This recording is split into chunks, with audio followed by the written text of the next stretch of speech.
Okay, well, first of all, thanks for joining me. Obviously, the magazine that I write a review for is a large focus around alternative music and mental health. So I'd like to start off with that. Obviously, having listened to the album and the genre and style that it's probably quite deeply embedded in does centre around those kind of topics. So, in terms of the album, how would you say that your experience with like mental health and those kind of things ties into the contents and themes? Yeah, I mean, mental health is a massive part of what we do, and what we've always done, really, to be honest, and it's something that we focused uh around previously. Um, this band has always been kind of a coping mechanism for us, I suppose. And it's kind of been the one constant when things have gone wrong, or we've you've had issues and troubles in your life. The band has always been one thing, and City's always been that sort of focal point. I think the thing that would be different this time is that this album is very much a personal journey on my behalf. Um, I went through some pretty rough stuff in my personal life, and essentially wrote this record without realizing it as well, which is the other thing. I sort of wrote this record kind of depicting all of the different phases of that particular thing happening, starting with the kind of the breakdown and the initial problem, working all the way through to kind of the acceptance of things not being able to things changing and not being able to do anything about it, essentially. And each song kind of takes you through a different phase of that and a different kind of feeling of that. And I think the real thing that I wanted to convey when I was writing the lyrics particularly, is like being sort of honest and speaking openly about how you feel. I think there's a lot of taboo around that, particularly with young males. Like, is young men speaking about how they feel is quite often still um seen as weakness, or seen as something that we shouldn't do, and shouldn't um kind of engage in that kind of activity, and you should kind of suck it up, take it on the chin, all that usual stuff. And I think what I really wanted to do was write a record that was so um sort of unapologetically honest about how I was feeling. One, to help myself kind of process my thoughts and feelings and deal with it, but two, to show other people that it's okay to do that.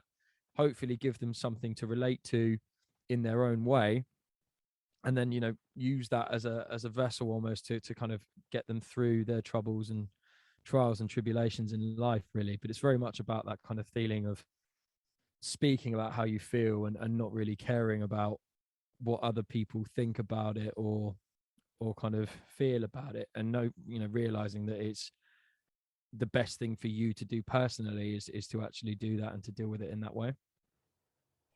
I think that's as solid as an answer as any. Really, would you say? Obviously, doing a lot of vocals and stuff like that. Would you say it's kind of giving you that voice and that platform that you wouldn't otherwise have? Obviously, during the pandemic and stuff, that was stripped away from a lot of people. Is that something that kind of inspired the lyrical content? Ironically, this all happened pre-pandemic, so it's quite, yeah. I mean, I went through some pretty rough stuff, wrote a record about it, and then went through some pretty rough stuff again when we couldn't do anything with it. So it was a difficult time, obviously, and it's been a difficult time for everyone, of course. Um, but yeah, I think what it really did do is give me time to reflect and to kind of process my own inner being, and kind of focus on sort of like the importance of self-care, and sort of actually acknowledging and recognizing the flaws in my own character, and the flaws in the way that I was dealing with things previously, and using this as a kind of way of trying to change that, but not only that, but champion that idea for other people, to try and ensure that they've got a way of doing it, and use myself as an example to kind of encourage other people to do the same thing. Yeah. So one thing I did notice, obviously, with listening to the new tracks and stuff, is in terms of clean vocals. Like, obviously, the unclean vocals are a little bit different. We'll get into that in a minute, but I noticed quite a drastic stylistic difference from the previous album. Was that a conscious decision, or just like growing into like a different kind of musician almost? I think some of it is a natural progression. I think some of it is a kind of a desire to be better, a desire to push myself, for us to push ourselves as a band.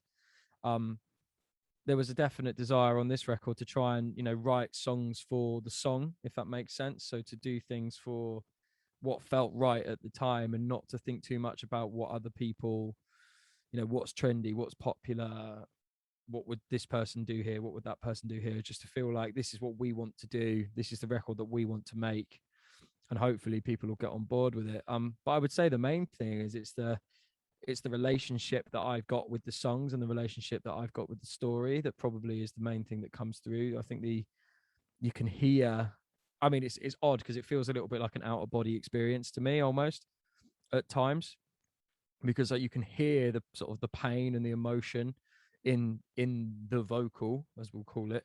And sometimes I kind of find it difficult to process that that's me, if you know what I mean. Like when I'm listening back to it, it's like it's so kind of heartbreaking at times to kind of listen to the pain in that person's voice, and then sort of putting two and two together, and sort of thinking, oh wait, that was me that did that, and that's my story that's being told. But I'm kind of grateful for the fact that I can kind of look at it in that way, because it hopefully encourages other people to kind of view it in a way where they are then able to take something from it. So that's I mean, I'd say they're the main reasons. But we wanted to do something different, we wanted to push ourselves. But I think the fact that I'm so invested in the kind of stories, naturally has just led to this whole new level, which is something I'm grateful for, but obviously didn't come without its sort of problems along the way. Yeah, I would. Like, obviously, I enjoyed the last record too, but I definitely think this one's got a lot more soul. I would just say that's fair to say. Like from the vocals and the layers and the instrumentation, as well as the visual identity, it's definitely it's just got its own kind of identity. I think it'll stand on Yeah, its own man. once it's like out there for everyone.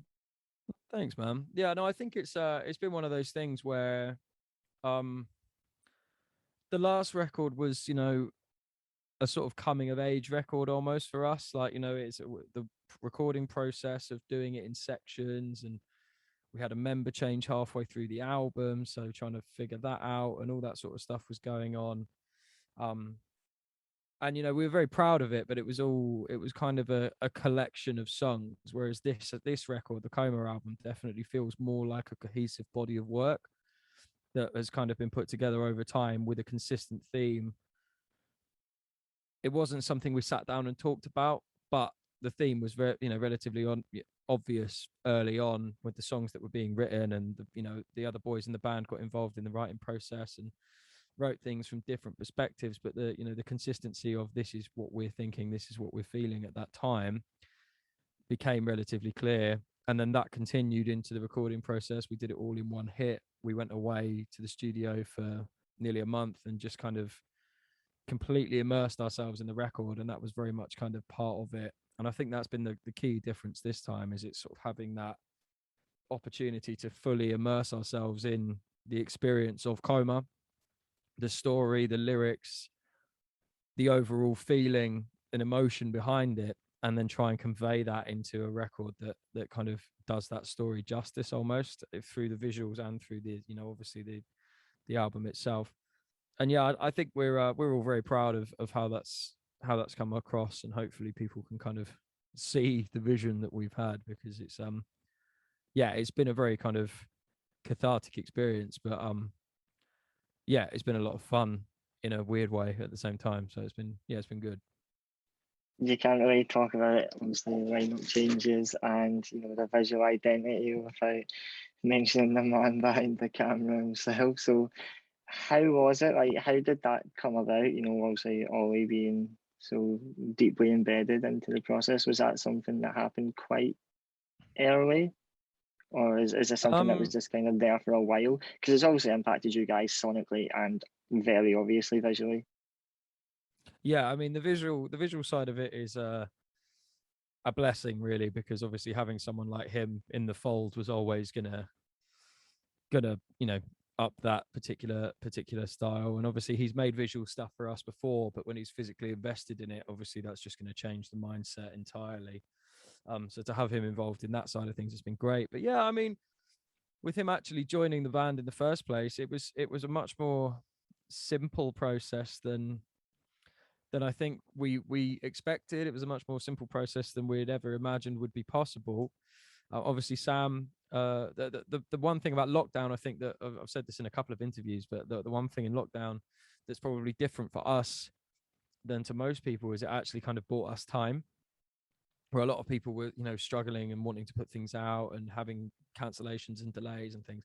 We experienced all of that stuff too, but Sam actually decided to leave the band in January 2020, and obviously we then went into lockdown in sort of like middle of March, didn't we? So between that time of him leaving the band, we then went and recorded the album without him and without a singer or without a screamer, and then we got put into lockdown. So what that did was then buy us enough time to try and figure out what we were going to do next. Ollie, we have been friends with for years. He's made content for us, like I say, for a long time. He's photographed us at a multitude of events, but I don't think any of us really anticipated that he was ever going to be the missing piece to the puzzle. So it just came up as a passing comment one day. We sort of said, "Oh, do you fancy a job?" sort of thing, and he was like, "You being serious?" And we were kind of like, are you being serious? And then it just sort of transpired from there. And, we did some stuff. We managed to do some remote sessions and things like that. And as soon as we heard his voice on these new tracks, it just felt right. He was a friend of ours anyway. It was abundantly clear that he had a huge amount of talent. And we just thought, it's a gamble, it's a risk. He's never been in a band before. We don't know what that's like, but, we know we can trust him. We know he's a great guy and we know that he's talented. We may as well dive in at the deep end and see what happens. So that's what we did basically. And here we are. And I couldn't be happier with the way that it's all worked out really. So yeah, he's obviously a great guy and I'm very blessed for him to be part of the project really. So it's a good position to be in. Yeah, I definitely think it's set you guys up in a really strong position, especially like you said with Sam, leaving like before lockdown and having the album done without a screamer is very interesting. I didn't have a clue, obviously. That's really, really cool way to do it. How was that, like, in terms of writing without a screamer? Was it something that felt kind of abnormal, or did it just feel natural again? I mean, so Sam basically left about 6 weeks before we went into the studio, for about 5 or 6 weeks. I can't remember exactly, but it was about that sort of time. We'd written a good portion of the album already, but we hadn't finished the pre-production process.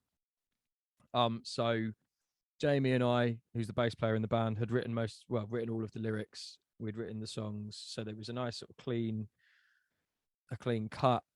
And then I think it was much more a case of trying to work out what we were going to do, because obviously when you get a piece of news like that, particularly when it's your front man, it can be quite devastating to a situation, especially when you've got that amount of investment and time and money and everything else penned in to be doing something, and then all of a sudden you can't do it.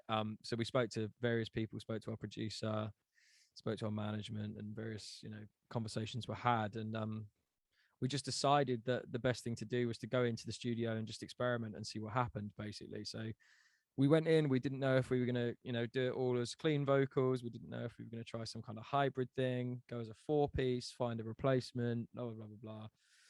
And it became abundantly clear fairly early on that we were going to stick to our guns, carry on doing what we wanted to do. We didn't want to change the city sound too much. The songs had been written with a obviously harsh vocalist in mind, so we decided to track it without the harsh vocals. So the first mix of the album we got back just had gaps with where the vocals should be, basically. And obviously we'd put bits and pieces into the demos to give us an idea of how it was going to sound. But it was yeah, it was amazing because we got to hear it for the first time. And obviously we were like, it was amazing to hear what it was going to sound like, but without the vocals in there, it didn't really make sense. And it meant that we kind of got that process all over again when we then sort of did the process of finding a new front man. And obviously Ollie joined, and then we managed to record his vocals in between lockdowns and get it all into the record. And then we got to hear it for the first time all over again. So it was a very cool, very different experience, but very cool, and certainly something that will stay with me for a long time. Would you say that process has kind of changed how you're gonna probably write future releases? Like, given that you had to work around all these smaller obstacles, and it would like, has it improved your ability to just leave gaps for other people and stuff like that? I think the exciting thing about writing in the future is that we've essentially got another whole member of the band to explore, if that makes sense, because Ollie's come in as the face and the voice of this band in a lot of ways, but he hasn't had a great deal of opportunity to put his stamp on it in the writing process. Obviously, he's put his stamp on it in every other field there is, basically, but he hasn't had a chance to kind of put his stamp on it from that sort of writing style side of things. So for us, it's very exciting because there's another whole layer or multitudes of layers to kind of break down and have a look at and see sort of what he's about and where he, what he wants to do, where he wants to go with it. So it's exciting for us as a band because there's another whole element waiting to be unwrapped for us after, at the time when the coma cycle comes to an end, where whenever that is, it's there's a whole chapter waiting to be sort of started already, and it's nice for us to see that and know that and physically have that in our future and on the horizon. So it's as much as it's been obviously an interesting process writing this record kind of without him in some respects, although he obviously has through his performance added to it, there's another whole element waiting for us with whatever comes next after this record. So it's it's been different, but it's been exciting, a lot of fun, and there's some another whole thing waiting. So it's a great spot for us to be in. So I'm very excited about that, and looking forward to getting involved in that once this has had a chance to fizzle and bubble away. I suppose that'll also offer like a different opportunity for like lyrical themes and content and stuff like that too, Mm. because there's another person's lived experiences which are probably vividly different from your own. Yeah, I think that's probably arguably the most exciting thing, to be honest, because the last record was very collaborative. In terms of between all of us, there was various themes and processes going on within the Low album. Coma has been a much more kind of um direct story almost, and it still has been a collaborative process between various members, but the theme has been relatively consistent throughout from day one. Really, it hasn't changed a great deal. There's another whole world of but as people, we're complex individuals, and we all have our own thoughts, feelings, opinions, processes, likes, dislikes. There's so many different things going on. To have all of that stuff to discover again, it's like being able to discover ourselves as a band for the third time almost, if not more than that. We've been through it a few times, so it's to have that with someone as poignant in the band as him, as the sort of front man. It's definitely an exciting thing, and I'm looking forward to kind of unpicking it and getting into sort of his head almost, and seeing what makes him tick and what his processes are, and how he's gonna how we can then sort of turn some of that into a record maybe. But the time will tell, we'll see. But it's just an exciting situation to be in, and quite a unique situation for us as well, which is a cool little situation to be in, really. So it could be a lot worse, let's put it that way. Yeah, to be honest, it seems like you guys have made the best out of a situation that could have, been incredibly career changing. Because Mm. I think anybody who's in music and in a band and stuff will understand that losing a band member is not just losing a band member. Oh dude, like it could have been fatal. Like I'll be honest with you, it could have been fatal for us. There was conversations had where it was like, are we even going to be able to do this anymore? We've just written an album. Are we going to be able to fill those shoes? Is this something that's going to happen? Is this the end of City? Is this the end of City as we know it? There's so many questions.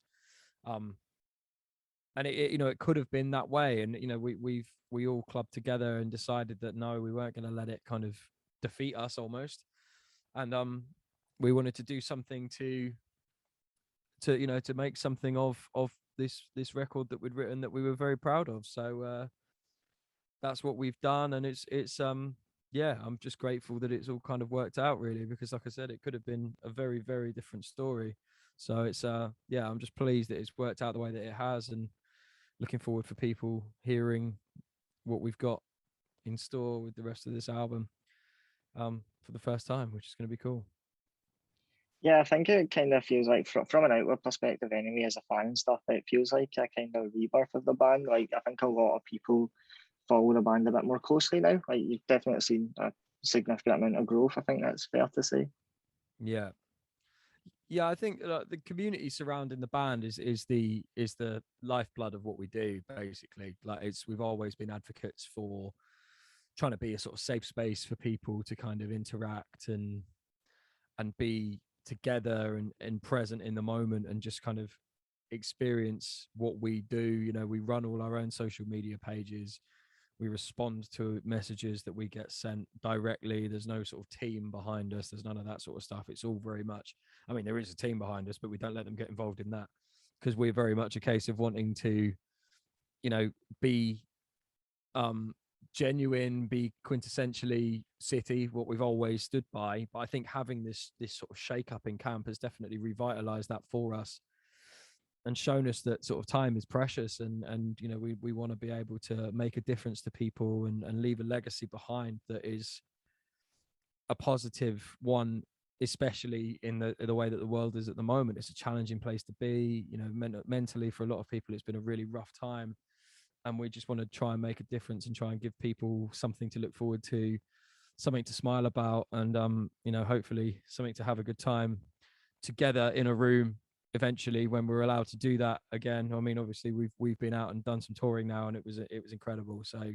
as we move into 2022, the more of that we can do, the better, because being able to be out in the world with people is our favorite thing to do as a band, is just to be present and physically out there making a difference to people's lives is what we live for. So it's yeah, it's a very exciting experience, and obviously hopefully once we've got this album out and everyone's got an opportunity to listen to it, we'll be able to do that a lot more and go and spread some joy and have some fun and just be in the moment with people, because that's what it's all about for us, really.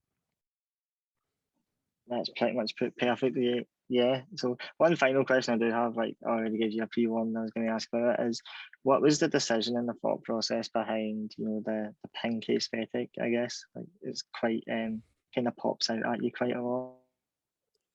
I think really that was what it was about. It was, we kind of, we sent some demos around when we first started writing the record, and there's songs on this album that are very very sort of heavy songs, emotionally, instrumentally. I mean, most of the album is emotionally heavy, but some of them are wrapped up like pop songs essentially. Death of Me is a great example of a song that is lyrically about me having a minor mental breakdown. Is I'm quite happy to sit here openly and talk about it. It was a very, very, very dark period in my life, but we stayed true to how the song comes out. We want that to be sort of a genuine, this is how we felt, and it came out like a jumpy, up and down, happy, uplifting pop song. When you actually listen to the lyrics, it's pretty grim. So it's finding that balance. And I think the real thing with this is the last record was very sort of, it was quite dark, it was quite gloomy, it was dark green, it was having that sort of overarching theme of death and loss and all that other stuff going on. And with the visuals, we really wanted to do something that was going to kind of, one, give us the opportunity to try new things and be a bit more creative and a bit more experimental, but two, something that suits that idea of having certain elements and certain parts of a record that reflect both sides of our personality as a band, and be able to combine them. So we've used the pink aesthetic a lot, and Regret About Me is an example of very clean pink aesthetic. We're all wearing white clothes dressed like the Backstreet Boys. You then listen to something like So Sad and it's exactly the same thing, or Coma.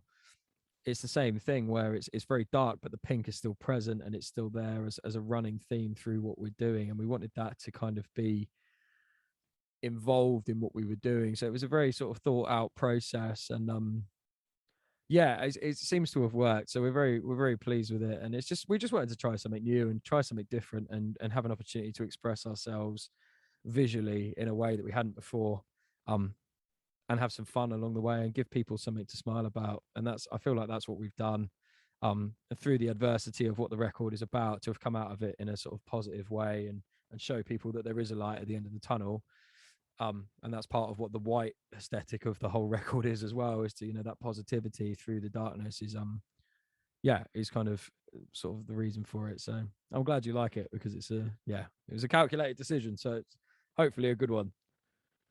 Yeah, definitely think like the themes of the album are obvious in a good way. It's good that you feel comfortable enough to express that, you know, sometimes things are bad, and also hold on to a small fragment of hope amongst the entire record and in general. Obviously, it's going to be really exciting to see how you guys delve into those themes later and with someone else's perspective, because you know, it's just going to open a, hopefully, I think anyway, and I'm sure a lot of fans of the band will agree that it's probably going to open a lot of commentaries, and you'll have a lot of those kind of stuff, like those conversations on tour with people. And it's nice to have a safe, open, welcoming environment, especially for men to talk about their feelings and stuff. And it's good that you're flying the pink flag at this stage now for that. There he is, right there for you, right on my wall, stuck up with gaffer tape like a true professional. What can I say? Art and design. That's it, man. Yeah, I'm a creative guy, but art and design was not my forte. So we will overcome and adapt, and this is the way that we've done it. So there you go. Do you think Ollie will be hiring you for stage design and set design anytime soon? I mean, he's hired me to do that sort of thing, but I'm not sure he'll be paying me very much money if this is the kind of thing he's going to be getting. So we'll see, I guess. But there you go. Listen, it's been an absolute pleasure. Thank you for coming to talk about the band and the album, and, you know, just being so open about everything. It's very refreshing.